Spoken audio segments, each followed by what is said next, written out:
तो hello friends.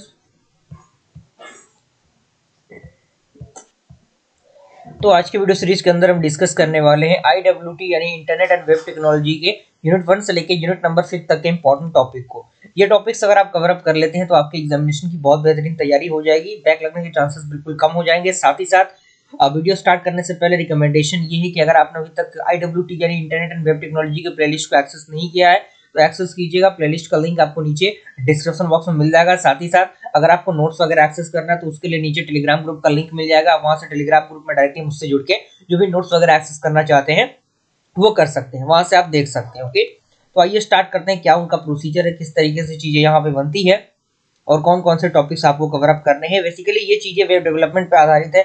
अगर किसी स्टूडेंट ने वेब डेवलपमेंट का कोर्स कहीं से किया है, यूट्यूब से किया है या फिर ऑफलाइन किया है, तो वो इस सब्जेक्ट को बिल्कुल आसानी से यानी हलवे की तरह से क्या कर सकता है, ले सकता है। इस बात को आप मान के चलिए, क्योंकि इसमें कुछ नहीं है, पूरा वेब डेवलपमेंट का ही पार्ट है। ओके, आइए स्टार्ट करते हैं। पहला यूनिट नंबर 1 का जो one of the most important topic है वो है आपका वर्ल्ड वाइड वेब यानी WWW। ये क्या होता है, क्या इसके फीचर्स होते हैं, क्या क्या इसके की एस्पेक्ट्स होते हैं, वो सारे एस्पेक्ट्स आपको अच्छी तरीके से पता होनी चाहिए।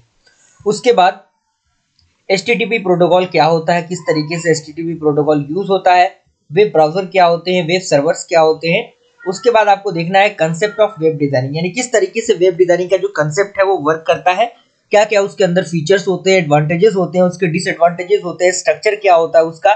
साथ ही साथ वेब डिजाइन में कौन से इश्यूज आते हैं यानी डिसएडवांटेज हम इसे कह सकते हैं, कौन कौन से इशू आते हैं, उन सारे इश्यूज को आपको क्या करना है, जस्टिफाई करना है। तो ये 4 टॉपिक ऐसे हैं जो यूनिट नंबर 1 से लिए गए हैं। ओके, क्लियर हुआ। अगला जो यूनिट है वो आपका बेसिकली यहाँ से HTML स्टार्ट हो जाता है, क्योंकि अगर आप किसी स्टूडेंट ने HTML देखा है, HTML का वीडियो बहुत सारा यूट्यूब पर मिल जाएगा, बहुत सारे वन शॉट वीडियो भी मिल जाएंगे, तो 4-5 घंटे के लेक्चर के अंदर आपका पूरा HTML कवर अप हो जाएगा। आप एक बार यूट्यूब पे जाइएगा, वहां पे आप सर्च कीजिएगा HTML कंप्लीट वीडियो सीरीज, तो वहां पे बहुत सारे प्लेलिस्ट आपको देखने को मिल जाएंगे अलग अलग चैनल के अकॉर्डिंग। तो आप उनको देख के पूरे HTML के कंसेप्ट को क्लियर कर सकते हैं। अगर आपने उन वीडियोस को देख लिया तो इस यूनिट के अंदर किसी भी एक्स्ट्रा चीज को देखने की आपके लिए जरूरत नहीं पड़ेगी। अब HTML एक है और HTML5 है। HTML5 बेसिकली अपडेटेड वर्जन है HTML का, जो कि आज के दौर पे यूज हो रहा है। तो उन सारे पॉइंट ऑफ व्यू पे आपको वहां पे डिस्कशन बता दिया जाएगा, तो इसको आपको अच्छी तरीके से क्या करना है, कवर अप कर लेना है, पूरा डीपली कवर अप करना है। इससे ये फायदा होगा कि आपको जो सिलेबस है उसकी तैयारी तो होगी, लेकिन इन फ्यूचर अगर आप वेब डेवलपमेंट के फील्ड में जाना चाहते हैं तो उस कंडीशन में भी आपकी ये तैयारी बहुत बेहतरीन होती रहेगी। अगला आपका यूनिट है CSS के अकॉर्डिंग, यानी बेसिकली यहाँ पे स्टाइलिंग वाला पार्ट आ जाता है, तो CSS के अकॉर्डिंग भी प्लेलिस्ट आपको मिल जाएगा।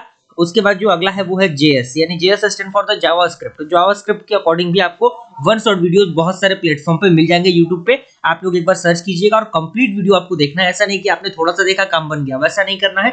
आपको पूरा कंप्लीट इस पॉइंट ऑफ व्यू देखना है कि आप एक डेवलपर बन रहे हैं, वेब डेवलपर बन रहे हैं, तो उस कंडीशन में ये बहुत ज्यादा फायदेमंद रहेगा आपके लिए। ओके, तो JS और वो CSS दोनों आपको अच्छी तरीके से देख लेना है और कोशिश कीजिएगा कि एक ही प्लेटफॉर्म से अगर आप देखें तो आपके लिए फायदेमंद रहेगा, क्योंकि एक ही बंदे का अगर आपको लैंग्वेज समझ में आ जाएगा तो आपके लिए बहुत ही बेनिफिशियल रहेगा। उसके बाद एक टॉपिक इसका आता है DOM stand for the document object model. ये भी काफी इंपॉर्टेंट टॉपिक है, डायरेक्टली एग्जामिनेशन में पूछे जाने वाले ये टॉपिक्स है, तो इनको आपको कवर अप कर लेना है किसी भी हाल में। ओके, यानी आपको पास होने के लिए कम से कम 3 यूनिट काफी है, तो 3 यूनिट यहाँ से आपको तैयार कर लेना है। अब आपने अपनी जो भी पढ़ाई के स्पीड्स है उनको थोड़ा सा आप इंक्रीज कीजिए, थोड़ा सा बढ़ाइए, ताकि कोई दिक्कत परेशानी आपके साथ ना हो। अगला आपका आता है XML क्या होता है, जैसे एक्सटेंसिबल मार्कअप लैंग्वेज ही होता है, वो भी HTML का ही एक अपडेटेड वर्जन होता है। तो XML के बारे में आपको कंप्लीट डिटेल, आपको जो कंप्लीट जानकारी है वो आपको पता होनी चाहिए। PHP क्या होता है वो भी आपको अच्छी तरीके से पता होना चाहिए। PHP किस तरीके से वर्क करता है, क्या क्या उसके अंदर की की पॉइंट्स हैं, वो सारे की पॉइंट्स आपको अच्छी तरीके से पता होनी चाहिए। ओके, उसके बाद आपका अगला आता है कुकीज एंड सेशन, यानी कुकीज क्या होते हैं, सेशंस क्या होते हैं, ये भी आपको अच्छी तरीके से इन डीप पता होनी चाहिए। पूरा प्रोसीजर आपको अच्छी तरीके से इसके अंदर आपको क्या होना चाहिए, पता होना चाहिए। ओके, उसके बाद आपका जो लास्ट यूनिट आता है वो आता है यूनिट नंबर 5, जिसमें आपको बेसिक से PHP और MySQL की जानकारी होनी चाहिए, यानी किस तरीके से हम टेबल को क्रिएट करते हैं, किस तरीके से उसमें एलिमेंट को इंसर्ट करते हैं, क्या उसका प्रोसेस होता है, क्योंकि डायरेक्टली इससे क्वेश्चन एग्जामिनेशन में बनते हैं। तो PHP का बेसिक कमांड आपको पता होना चाहिए और MySQL का पूरा कंसेप्ट आपको पता होना चाहिए, जितना आपके सिलेबस के अंदर दिया गया है। ओके, इतना काफी आपके लिए। साथ ही साथ अगर आपके पास समय बचता है तो 2 साल का PYQ क्वेश्चन आप लोग एक बार देख लीजिएगा, उसके सॉल्यूशन को देख लीजिएगा, आपका काम बन जाएगा। कोई भी एक्स्ट्रा चीज देखने की जरूरत नहीं है, लेकिन मैं आपको यही रिकमेंड करना चाहूंगा कि ये सब्जेक्ट काफी इंटरेस्टिंग है, तो इसको आप लोग करियर पॉइंट ऑफ व्यू से पढ़िएगा, बहुत ज्यादा आपको पढ़ने में मजा आएगा और मुझे पूरी उम्मीद है कि वीडियो आपको पसंद आया होगा। लाइक जरूर कीजिएगा, साथ ही साथ नोट्स वगैरह एक्सेस करना है तो टेलीग्राम ग्रुप का लिंक आपको नीचे मिल जाएगा, आप वहां से डायरेक्टली मुझसे जुड़ के कांटेक्ट करके नोट्स को एक्सेस कर सकते हैं। ओके, मिलते हैं फ्रेंड्स अगले वीडियो में, तब तक के लिए थैंक यू।